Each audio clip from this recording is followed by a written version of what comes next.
On va commencer le nougat glacé par faire macérer tout ce qui est fruits secs et fruits confits. On va venir hacher les raisins de Corinthe pour les faire mariner dans la liqueur d'orange de façon à ce que ce soit bien macéré. On vient les mettre directement dans la liqueur. Ensuite, on va faire la même chose avec l'angélique et les bigarreaux.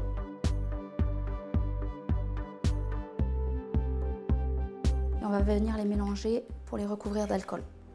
On va venir juste les laisser macérer le temps de réaliser la recette et les autres étapes du nougat glacé. On va venir prélever les zestes d'orange. On va essayer d'enlever un maximum de petites peaux blanches. Une fois que nos zestes d'orange sont blanchis, donc c'est juste porté à ébullition, on les égoutte, on les rafraîchit sous un filet d'eau froide et on les réserve pour les insérer dans le nougat glacé. On va insérer les zestes d'orange blanchis, on va tout d'abord les tailler en petits dés comme on a fait avec les angéliques pour pouvoir les mettre à macérer.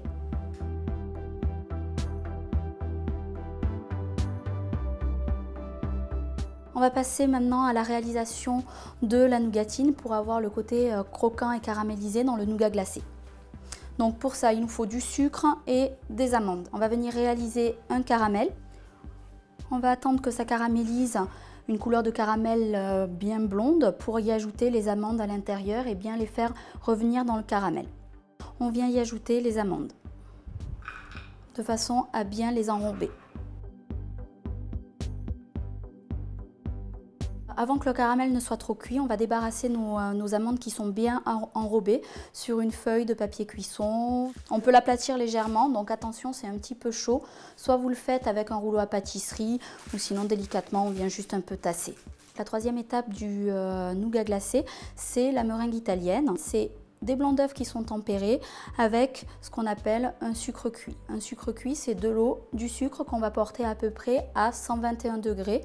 Si on n'a pas de sonde, on va le faire à peu près au niveau visuel. Il faut des bulles de taille moyenne et assez régulières dans votre casserole.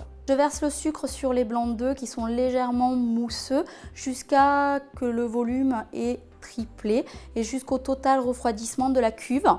On va venir faire cuire le miel de la même façon que le sucre cuit.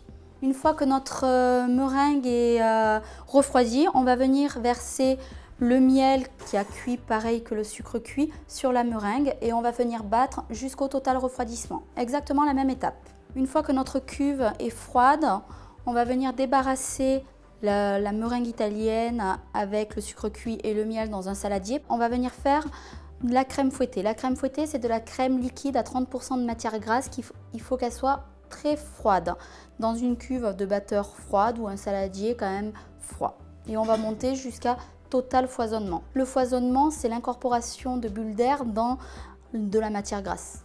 Une fois que notre crème fouettée est montée, on va venir incorporer les fruits qu'on a fait mariner à l'intérieur de la meringue. On va venir concasser les amandes caramélisées et ensuite on finira par la crème fouettée de façon à avoir un côté légèreté. S'il reste des gros morceaux, on peut venir à l'aide d'un couteau finir de les découper. Délicatement, cuillère par cuillère, on vient soulever la masse et incorporer la crème fouettée. Une fois que tout est mélangé, on va venir le mettre dans un moule en silicone parce que ce sera plus facile pour démouler. Ou après on peut le mettre dans un verre et vous le mangerez façon verrine. Une fois que c'est dans les moules, on peut le mettre au congélateur pour 5-6 heures jusqu'à qu'il soit totalement pris. Une fois que le nougat glacé est pris au bout de 5-6 heures au congélateur, on vient le démouler. Donc avec l'aide d'un couteau, on vient faire le tour du récipient. On vient le retourner sur une planche.